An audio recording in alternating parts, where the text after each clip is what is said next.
कल उड्डयन बंद के बारे में चर्चा हुई थी। उड्डयन बंद अपने आप में एक पूर्ण बंद है। वो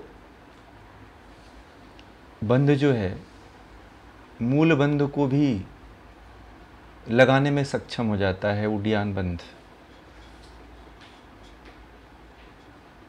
और जो जालंधर बंद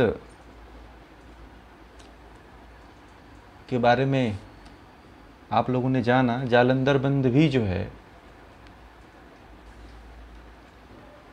जालंधर बंद भी सहज ही लग जाता है। ज़्यादा इसमें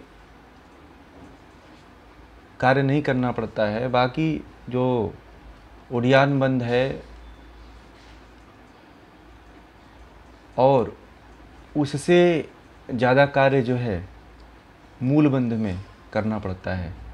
मूल बंद छूट भी सकता है और छूट भी जाता है, ये पता नहीं चलता है कि मूल बंद लगा है कि नहीं लगा है। बहुत लोगों की ये समस्या रहती है। उड्डयन बंद को आप साध लीजिए तो मूल बंद अपने आप लग जाता है। ये तीनों बंद जो है, बंधों की आवश्यकता क्यों है, बंद क्यों हम प्राणायाम के साथ, मुद्रा के साथ और आसनों के साथ करते हैं। इसलिए करते हैं कि जो वायु होती है, जैसे कि पानी है तो पानी को रोक करके जहाँ पे आवश्यकता होती है वहाँ पे पानी को रोक घेर देते हैं। जैसे खेत में जब सिंचाई करते हैं तो जहाँ पे फसल ज़्यादा रहती है और वहाँ पे पानी की आवश्यकता ज़्यादा होती है, वहाँ पे मेड़ बना करके हम रोक देते हैं। वैसे ही हम जो बंद लगाते हैं उसमें भी जो वायु होती है, वायु को हम इन केंद्रों पे, शरीर के जो 3 केंद्र हैं उन 3 केंद्रों पे रोक देते हैं। 3 केंद्रों से इधर की वायु ऊपर नहीं जा पाती है और ऊपर की वायु जो है नीचे नहीं आ पाती है और बीच की वायु फिर ऊपर नहीं आ पाती है। इसलिए बंध लगाते हैं। बहुत लोगों ने, एक लोगों ने प्रश्न किया, इसलिए मैं थोड़ा बता रहा हूँ आप लोगों को कि ये बंध क्यों लगाते हैं और किस लिए लगाते हैं। तो ये आपको जानना ज़रूरी है। एक खेत को आप देख लीजिए कि खेत में पानी को रोकने के लिए जैसे मेड़ बनाए जाते हैं, मेड़ इसलिए बनाए जाते हैं कि पानी जो है रुक करके फसल मात्रा में जो है पानी की मात्रा को उपलब्ध करा सके। उसी प्रकार जो है, जो हमारे अंग हैं, जो 3 हमारे शरीर में भाग हैं, एक भाग है पैर वाला, ये जो कमर से नीचे वाला पार्ट, और कमर से ऊपर वाला भाग और गर्दन वाला भाग, ये दूसरा भाग है, और गर्दन से ऊपर वाला भाग, वो 3 भाग हैं। तो तीनों भागों में एक ही साथ वायु को हम नहीं भेज सकते। एक ही साथ वायु को अगर भेजते हैं तो उसमें विकृतियां उत्पन्न हो जाती हैं और विकृतियां उत्पन्न करके उसका लाभ न मिल करके उसके नुकसान ज़्यादा हो जाता है। इसलिए जो है तीनों बंध का प्रावधान किया, 3 बंध का प्रावधान। जब भी आप कुंभक करते हैं, पूरक करके कुंभक करते हैं या वायु कुंभक करते हैं या अंतः कुंभक करते हैं तो वायु को रोकने का प्रावधान है। या तो फिर जो वायु आपने नाक के द्वारा जो ग्रहण किया है उसको यहाँ से रोक देना कि ऊपर वाले जो सिर वाला भाग है, पूरा ये धड़ वाला ऊपर का जो कपाल प्रदेश है, उसके तरफ ये जो वायु है वो न पहुँच पाए। इसलिए जो है बंध की आवश्यकता पड़ती है। और जो नीचे की वायु है वो ऊपर की तरफ न उठ पाए। हर वायु की अलग बंध जो है, बंध इसलिए लगाते हैं कि जहाँ पे वायु की आवश्यकता है वहीं पे रोका जाए। बाकी नीचे के पोर्शन में वायु वैसे ही उनको उतना वायु की आवश्यकता नहीं होती है जितना इस वाले भाग को होती है। जैसे इधर भी जालंधर बंध इसलिए लगा दिया जाता है कि सिर के तरफ वायु न पहुँचे, वात उधर न जाए, और फिर इधर जो पैर है, पैर के तरफ वायु न पहुँच पाए। इसलिए जो है यहाँ पे 2 बंध, 2 लॉक लगाए और यहाँ पे 1 लॉक लगा दिया कि फिर ये ऊपर वायु न पहुँच पाए। जो होना है वो इधर ही होना है, जो क्रिया प्रतिक्रिया होना है शरीर की वो बीच वाले धड़ से ही होना है, इसलिए बंद की आवश्यकता पड़ी।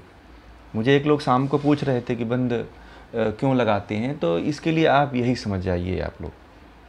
तो और भी जैसे कि जो हमारी वायु होती है, अगर यहाँ तक पहुँचाना है वायु को या फिर इधर पहुँचाना है वायु को, तो रक्त के माध्यम से जो पहुँचता है या फिर जो नस नाड़ियों के माध्यम से जो पहुँचता है वही वायु जो है इसके लिए लाभदायक होती है और इसको सुचारू रूप से चलाने के लिए भी सही होती है। बाकी डायरेक्ट जो वायु का जो सेवन होता है केवल लंग्स के माध्यम से होता है। लंग्स में और पेट में जो आंतों में वायु बनता है, अगर ये भी प्राणायाम के माध्यम से हमारे शरीर में जाता है या फिर, तो इसको हम इसका निवारण कर सकते हैं प्राणायाम के द्वारा। शुष्क बस्ती या धोती के द्वारा जो है इसको हम निकाल सकते हैं या ठीक कर सकते हैं। बाकी जो इधर की वायु है इसके लिए थोड़ी सी समस्या होती है कि इधर का विकृत हो गया तो फिर सिर में तकलीफ आने लगती है। पैरों में समस्या इसलिए आ गई है कि आजकल वात जो है नीचे की तरफ बह रहा है, कोई बंद लगाता नहीं है, कोई प्राणायाम करता नहीं है, कोई भी तीनों बंद प्राणायाम करते हुए कोई नहीं लगाता है। इसलिए जो है योग करने वाले साधकों को भी घुटने और पैर दर्द की समस्या शुरू हो रही है। तो ये बंद आसन करते हुए, मुद्रा लगाते हुए, प्राणायाम करते हुए इसका इसलिए बंदों का प्रावधान है। तो चलिए अब हम अपने मूल विषय की तरफ चलते हैं। आज का जो विषय है वो महाबंध, कल उड्डयन बंध ही हो पाया था और आज का जो विषय है वो मूल बंध है। तो श्लोक इसका देखते हैं, महर्षि गैरंड ने क्या कहा है। तो इसमें 3 श्लोक हैं, हम तीनों को पढ़ेंगे, उसके बाद इसके अर्थ को समझेंगे। कह रहे हैं कि वाम पादस्य गुल्फेन पायु मूलम निरोधयेत, दक्ष पादेन तद गुल्फम संपीड्य यत्नतः सुधि सनकैश्च चालयेत पार्ष्णि योनिम आकुंच एच्छनैः जालंधरे धरेत प्राणम महाबंधो निगद्धते, महाबंधः परो बंधो जरा मरण नाशनः प्रसादादस्य बंधस्य साधयेत सर्ववांछितम। अब ये चीज़ इसलिए आपको हम पढ़ के बताते हैं कि आप इसके वास्तविकता को समझ पाएंगे। वैसे बताने के लिए, बोलने के लिए इस पे बहुत लंबी चौड़ी व्याख्या दी जा सकती है,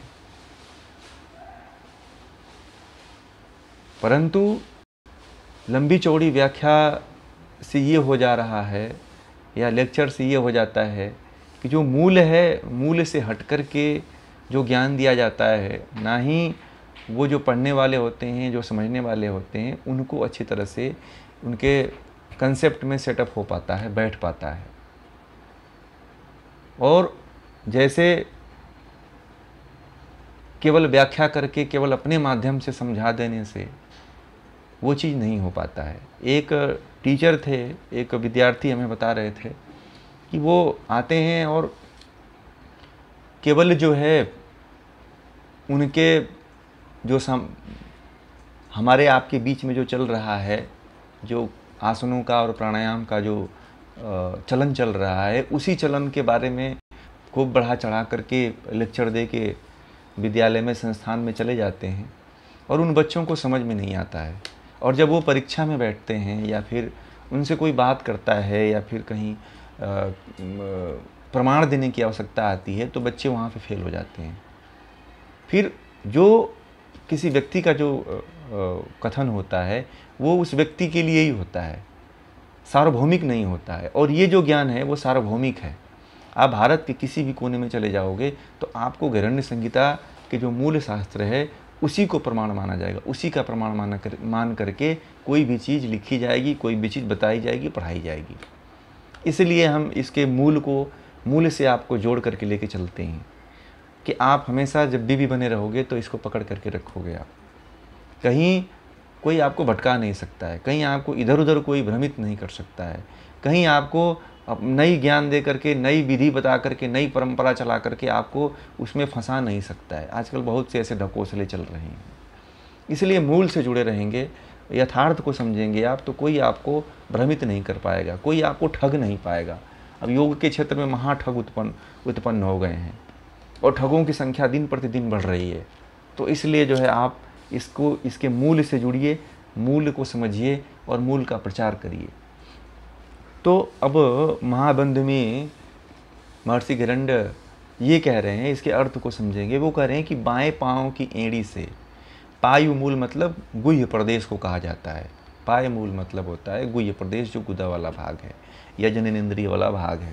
तो कह रहे हैं कि बाएं पैर की एड़ी से पायु मूल को दबाएं। निरुद्ध मतलब दबाएं, यहाँ पे निरुद्ध दिया हुआ है, निरोधयत मतलब दबाएं। फिर कह रहे हैं कि दाएं पैर से यत्नपूर्वक बाईं एड़ी को दबाएं। यत्नपूर्वक, अब क्या हुआ कि फिर बाईं एड़ी को दबाने के, प्रयत्नपूर्वक दबाने की बात कह रहे हैं। फिर कह रहे हैं और धीरे धीरे गुह्य प्रदेश का चालन करें। गुह्य प्रदेश का चालन मतलब आकुंचन प्रसारण की बात कह रहे हैं। गुह्य मतलब गुदा भाग का आकुंचन प्रसारण का, यहाँ पे आकुंचन भी लिखा हुआ है। योनिमा आकुंचयेत, यानी कि योनि प्रदेश का आकुंचन करना है आपको। देखिए महाबंध में क्या कहा है, आकुंचन प्रसारण की बात कह रहे हैं। और महाबंध में आप लोग जो पढ़े हैं यही अंतर है कि उसमें तीनों बंध की बात कहते हैं। ठीक है, इसमें आप पढ़े हैं वो तीनों बंध की बात कहते हैं कि तीनों बंध लगा लो तो महाबंध हो गया है। ऐसा नहीं है। महर्षि गिरंड ये कह रहे हैं कि आपको बाएं पाँव की एड़ी से गुदा वाले भाग को दबाना है, निरोध करना है। फिर जो है दाएं पैर से यत्नपूर्वक बाईं एड़ी को क्या करना है, धीरे बाईं एड़ी को आपको दाहिने पैर से, दाहिने एड़ी से जो है बाईं एड़ी को दबाना है। अब एक एड़ी तो गुया भाग को दबा रही है, फिर वही एड़ी ले जा करके दाहिने पैर को दबाना है। और दबाने के बाद जो है उसको क्या करना है, गुदा वाले भाग को, गुह्य प्रदेश को आकुंचन प्रसारण करना है। अश्विनी मुद्रा जो बता, अश्विनी मुद्रा का जो चालन होता है तो वैसे करना है। तो ये कह रहे हैं कि चालन करें, फिर जालंधर बंद के द्वारा प्राणवायु को धारण करें। फिर धारण का मतलब लेने के लिए कह रहे हैं कि आप श्वास को लीजिए और फिर जालंधर बंद लगा लीजिए। फिर कह रहे हैं कि जालंधर बंद को धारण करने के बाद, धारण जब कर लेते हैं तो इसे ही महाबंद कहते हैं, इसमें उड्डयन बंद नहीं आता है। अब देखिए ये एक आपको बहुत बड़ा डिफरेंस जानने को मिला, बहुत बड़ा अंतर जानने को मिला कि बस इसमें महर्षि गिरंड यही कह रहे हैं कि बाईं एड़ी को गुह्य प्रदेश में लगाएं और दाहिनी एड़ी को बाईं एड़ी के ऊपर रख दें और उसके बाद गुह्य भाग का आकुंचन प्रसारण करें। आकुंचन प्रसारण करने के बाद जो है वो कह रहे हैं कि प्राणवायु को धारण करने मतलब श्वास को लेकर के फिर जालंधर बंद को लगा दें। यही इसी को जो है इसे ही महाबंध कहा जाता है महर्षि गिरंड के अनुसार। भूलिएगा मत कभी कि इसमें क्या कहा है, इसलिए मैं 2 बार इसको आपको बता दिया। नहीं समझ में आता है तो एक बार और समझिए। बाईं एड़ी को ले जाकर गुह्य प्रदेश में ले जाते हैं, फिर दाहिनी एड़ी को ले जाकर के बाईं एड़ी के ऊपर रखते हैं।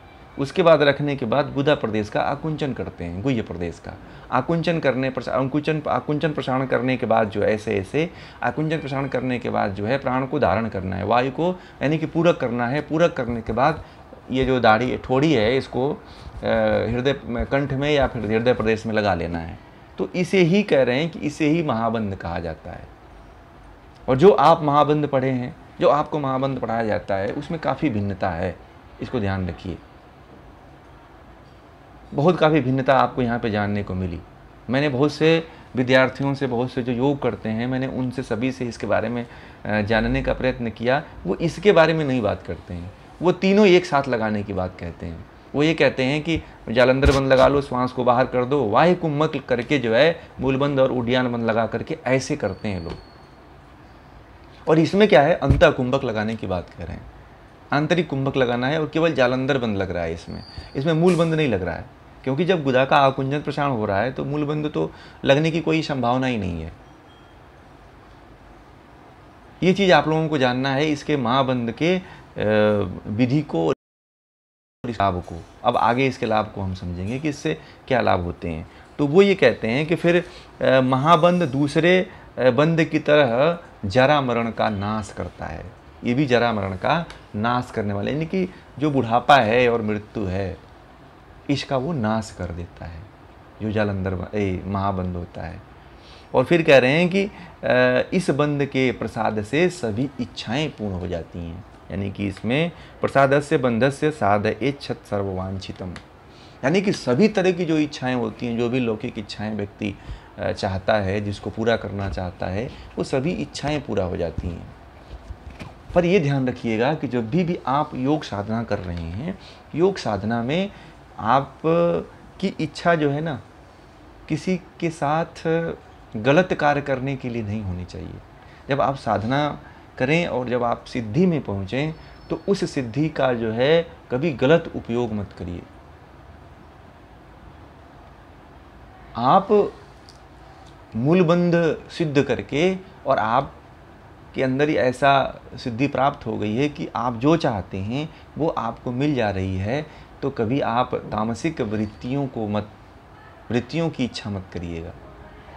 योग में यही बाधक है, चाहे महर्षि गिरंड की बात आए, चाहे महर्षि पतंजलि की बात आए। तो इसको आपको ध्यान देना है कि इस पे आपको कंट्रोल रखना है। आजकल क्या होता है कि थोड़ी सी कोई सिद्धि छोटी मोटी प्राप्त हो जाती है तो व्यक्ति उसका दुरुपयोग करने लगता है, किसी के ऊपर इसका प्रयोग करने लगता है, किसी के ऊपर मतलब कि इसका एक्सपेरिमेंट करने लगता है। ऐसा नहीं करना चाहिए कभी भी। ऐसा करने से वो सिद्धि जो मिली हुई रहती है वो सिद्धि नष्ट हो जाती है। हमें उस सिद्धि का उपयोग अपने लिए जो है मोक्ष की प्राप्ति में, कैवल्य की प्राप्ति में, तत्वज्ञान की प्राप्ति में, जो यथार्थ ज्ञान है उसकी प्राप्ति में लगाना चाहिए, ना कि सांसारिक वस्तुओं, सांसारिक पचड़ों में खर्च करके उसको नष्ट नहीं करना चाहिए। ये संसार है, संसार क्षणभंगुर है। अभी जो दिख रहा है वो कुछ समय बाद नहीं दिखेगा। अभी जो आपके सामने प्रत्यक्ष रूप से दिख रहा है वो 1 घंटे बाद बदल जाएगा। आपकी शरीर प्रतिक्षण बदल रही है। मन जो है 1 घंटे में जो है कितने तरह के विचार को बदल देता है, कितने तरह के विचारों को मन के भीतर ला देता है, कितने तरह के भावनाओं को जागृत कर देता है, कितने तरह के प्रेम को जागृत करता है, कितने तरह की इच्छाओं को प्रकट कर देता है। तो ये संसार है। तो हमें जो है महर्षि गिरंड ये कह रहे हैं कि इस महाबंध का अभ्यास जो है करने से हमें जरा मरण रोग से मुक्ति प्राप्त हो जाती है। जरा आजकल चाहे अनादिकाल से भी जरा मरण एक बहुत बड़ा कारण रहा है ये जीवन का, इस रहस्य का। ये ऐसा रहस्य है कि व्यक्ति जन्म लेता है और जन्म लेकर के कुछ अवस्था तक बढ़ता है और बढ़ने के बाद फिर इसका घटना शुरू हो जाता है। उसकी उस 25 वर्ष तक ईश्वर उसको बढ़ाता है और बढ़ाने के बाद जो है उसी का फिर क्षरण करने लगता है। उसका एक एक दिन जितना 25 साल बढ़ाने में लगाया है, फिर 75 साल उसको पूरी तरह से नष्ट करने में लगाता है। तो उसको वो कह रहे हैं कि जो जरा मरण है उसको वो नष्ट कर देता है। मतलब ऐसा नहीं है कि कोई मृत्यु को नहीं प्राप्त होगा, मृत्यु को प्राप्त होगा। इनका आशय ये है कि जो अकाल मृत्यु होती है, जो जल्दी ही अनायास ही मृत्यु हो जाती है, बिना कोई कर्म किए, बिना कोई साधना किए, बिना तत्वज्ञान की प्राप्ति किए हुए और इच्छा मन में बनी रहती है कि मैंने ये काम नहीं कर पाया, उस साधक के लिए महर्षि गिरंड कहते हैं कि आप जरा मरण को कुछ समय के लिए आप मतलब रोक सकते हो इस महाबंध के द्वारा। ऐसा नहीं है कि कोई महाबंध कर लिया तो वो मरेगा ही नहीं, क्योंकि महर्षि गिरंड भी तो नहीं बचे ना। उन्होंने भी तो इस बंध को सिद्ध किए होंगे, आखिर उनको भी बचे रहना चाहिए था, मगर नहीं। इसका आशा आप ऐसे मत लगाइएगा और इसका आशा ऐसे मत सोचिएगा आप लोग कि हमको तो मैं मृत्यु को जीत लूँगा, मैं मरूँगा ही नहीं, या फिर मैं बूढ़ा ही नहीं होऊंगा। बूढ़ा भी व्यक्ति होगा, ये भी ध्यान रखिए। अवस्थाएं तो आती हैं, चाहे कोई भी व्यक्ति हो, कितना भी योग करे, कितना भी अपने स्वास्थ्य के प्रति ध्यान दे, लगा रहे, फिर भी जो प्रकृति के नियम है, जो प्रकृति जो चाहती है, प्रकृति जो करना चाहती है, वो तो होता ही है और होगा ही। वो सबके साथ हुआ है। वो नया कुछ आपके साथ नहीं होगा, वो अनादिकाल से चला आ रहा है और चलेगा और होगा आपके साथ भी। ऐसा नहीं कि आप योग में सिद्धियां प्राप्त कर लिए हैं तो आपकी मृत्यु नहीं होगी। कुछ लोग जो है सिद्धियां जो प्राप्त कर लेता है वो समझते हैं कि ये तो बहुत महान है, ये तो मरेगा ही नहीं, ये तो ऐसा है। इस तरह की भी भावना नहीं रखना चाहिए, क्योंकि पहले प्राचीन काल में जो योगी हुआ करते थे या फिर जो राजा हुआ करते थे या फिर कोई सन्यासी हुआ करते थे, साधु या ऋषि हुआ करते थे, उनके पास भी सिद्धियां हुआ करती थीं। जैसी उनकी तपस्या रहती थी उस तरह की उनके पास सिद्धियां रहा करती थीं। मगर क्या था कि उन सिद्धियों के द्वारा वो अपने आत्म कल्याण के लिए उसका उपयोग किया करते थे, न कि किसी को नुकसान पहुंचाने के लिए। दूसरी चीज़, जो जिनके पास सिद्धियां थीं वो भी मरे, वो भी नहीं बचे, उनकी भी मृत्यु हुई। ऐसा नहीं कि वो अमर हो गए, एक समय सीमा तक जीवित रहे। हनुमान जी के पास अष्ट सिद्धियां थी, वो शरीर तो उनका छूट गया, दूसरे शरीर में भले विचरण कर रहे हों। आदि शंकराचार्य हुए, अश्वत्थामा हुए, हनुमान जी हुए, इनको कहा जाता है कि ये अमर हैं। तो अमर तो उनकी जो आत्मा है भले से विचरण कर रही होगी इस पृथ्वी पे, दूसरे के शरीर में प्रवेश करके विचरण कर रही होगी, परंतु जो शरीर उस समय भगवान राम के समय था वो शरीर अब तक नहीं होगा, क्योंकि शरीर का जब जन्म लेती है तभी से उसका क्षरण प्रारंभ हो जाता है। ये भी आपके अंदर नहीं संशय पालना चाहिए कि हनुमान जी का जो दर्शन है, हनुमान जी की अगर हम पूजा पाठ करते हैं तो हनुमान जी हमें उसी रूप में दर्शन देंगे, ऐसा नहीं है। हाँ, पर योग में ऐसी सिद्धियां हैं कि व्यक्ति पर काया प्रवेश कर जाता है, वो दूसरे के शरीर में प्रवेश करके अपने आप को जीवित रख सकता है, उस आत्मा को, वो अपने आप को ये पृथ्वी पर रख सकता है। बहुत से योगी हैं जो मुक्त हैं, वो विचरण करते हैं, आज भी विचरण करते हैं, किसी दूसरे के शरीर में, किसी मृत शरीर में प्रवेश करके वो ऐसे विचरण करते हैं, ऐसा नहीं है। तो हमें जो है ये चीज़ नहीं समझना चाहिए कि हम जो है मृत्यु को जीत लेंगे या हम अमर हो जाएंगे, ये भावना कभी आपके अंदर नहीं आनी चाहिए। तो ये जो आज का महाबंध और इसके जो लाभ हैं वो चक्रों के जागरण में होता है, इससे चक्र जागृत हो जाते हैं। और जो है महाबंध के अभ्यास से जो गुदा प्रदेश, महिलाओं से संबंधित जितनी भी पीरियड से संबंधित समस्याएं होती हैं उन सभी रोगों में लाभकारी होता है। जिनको बवासीर है, अर्श है ना, पुरुषों में प्रोस्टेट ग्लैंड की जो समस्या आती है, ये बहुत बड़ी समस्या आती है पुरुषों में, प्रोस्टेट ग्लैंड की समस्या, या फिर जिनकी काम शक्ति बहुत ही कमज़ोर रहती है, उनके लिए भी बहुत ही फ़ायदेमंद होता है। दूसरी चीज़ जो है ये अपना जो ये गुह्य वाला प्रदेश है, जो पेट वाला भाग है, इसको भी ये स्वस्थ रखता है। और जालंधर बंद से जो है थायराइड की जिन महिलाओं को समस्या होती है या जिन पुरुषों को थायराइड की समस्या होती है उनके लिए भी फ़ायदेमंद होता है, क्योंकि महाबंध में जो है, नमस्कार, महाबंध में जो है जालंधर बंद भी लग रहा है। अब देखिए जो इसमें लिखा हुआ है उसके अनुसार जो जालंधर बंद के लाभ आप पढ़ रहे हैं उसके अनुसार इसके लाभ नहीं हम भौतिक रूप से बता पाएंगे। जैसा इन्होंने बताया है, जो उसकी विधि बताया, उस विधि से मैं बता रहा हूँ कि इसके लाभ ये होंगे, क्योंकि ये इसमें जालंधर बंद लग रहे हैं तो थायराइड पे इसका असर होगा, लंग्स से संबंधित जो बीमारियाँ हैं उसमें ये काम करेगा, और जो है गुदा प्रदेश से संबंधित बवासीर है, अर्श है, मतलब कि भगंदर है, ये तमाम जो इतने रोग होते हैं उन सभी रोगों में ये फ़ायदेमंद होगा। कुंडलिनी जागरण में ये लाभकारी है, कुंडलिनी जागृत भी हो सकती है इससे। तो ये इसके भौतिक जो शारीरिक जो इस समय जो आधुनिक युग में हम देख रहे हैं वो इससे आप लाभ प्राप्त कर सकते हैं। और दूसरी चीज़ जो है आप जो है इसमें ये भी कहा गया है कि जैसे आप जो है काम क्रोध लोभ मोह, काम क्रोध और लोभ को, मोह को आप इस मुद्रा के द्वारा जीत सकते हैं, क्योंकि काम पर अगर विजय प्राप्त कर लिया तो लोभ मोह ईर्ष्या द्वेष आदि नहीं आते हैं। तो फिर ये इसलिए काम पे भी विजय प्राप्त करने के लिए बहुत ही अच्छा आसन माना जाता है ये जो महामुद्रा है। जो बहुत ज़्यादा जिनकी काम प्रवृत्ति होती है, तो उसको भी कम करने के लिए जो है महामुद्रा जो है काफ़ी फ़ायदेमंद होता है। फिर क्रोध है तो क्रोध को भी शांत करता है। आजकल बहुत ज़्यादा क्रोध, थोड़ी थोड़ी बातों पे लोगों को क्रोध आ जाता है। देखिए, मनुष्य एक स्वाभाविक प्राणी है, तो क्रोध आ जाते हैं। इतना जल्दी क्रोध से छूटना आसान नहीं है। मनुष्य है, बार बार अभ्यास करना पड़ेगा, बार बार तप करना पड़ेगा, बार बार वैराग्य लेना पड़ेगा। तो जब तक ये धुनी आप मन के भीतर नहीं जला करके रखे हुए हैं, तब तक ये पनपता रहेगा और आपको ये परेशान करता रहेगा। इसलिए ज्ञान की धुनी जला करके रखिए और हमेशा जो है किसी गुरु के, किसी विद्वान के सानिध्य में रहा करिए। सानिध्य में रहने से यही फ़ायदा होता है कि हमें जो ज्ञान मिलता है, समय समय पे जो ज्ञान मिल जाता है, वो जो है हमें उस जो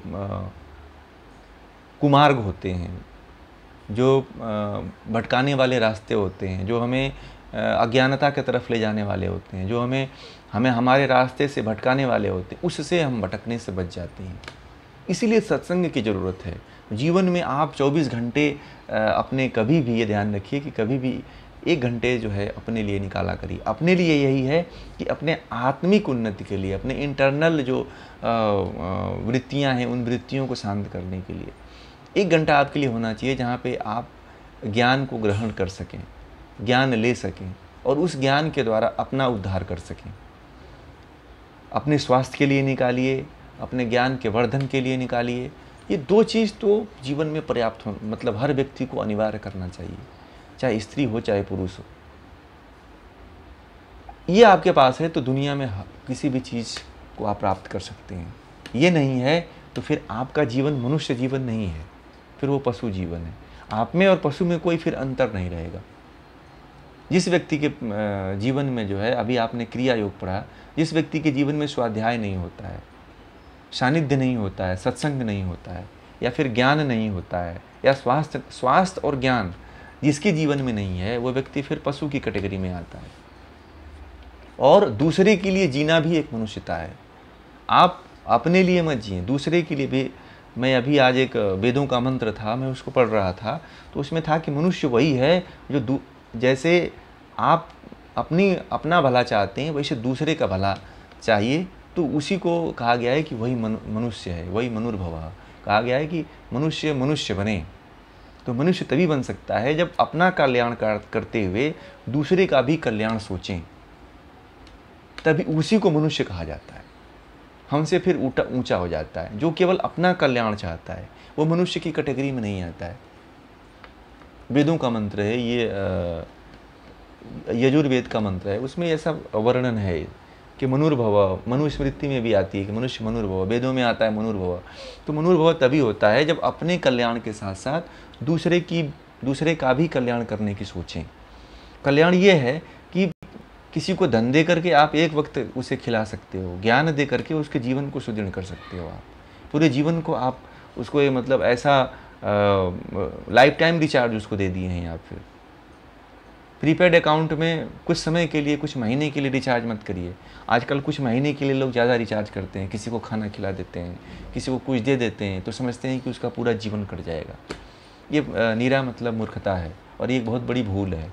अगर किसी को कुछ देना है तो वो ज्ञान दीजिए, जिसके सहारे अपने पूरे जीवन को मतलब सही मार्ग पे और उसको उन्नत कर सके। ये सबसे बड़ा दान होता है, तो इसको देने का प्रयास करिए। हाँ, एकदम जो असहाय है, जो गरीब है, उसके साथ ऐसा कर सकते हैं कि कुछ दे दीजिए, कुछ मदद कर दीजिए। तो इस तरह से अपने जीवन को बनाइए और अन्य लोगों को भी बनाइए। तो आज का जो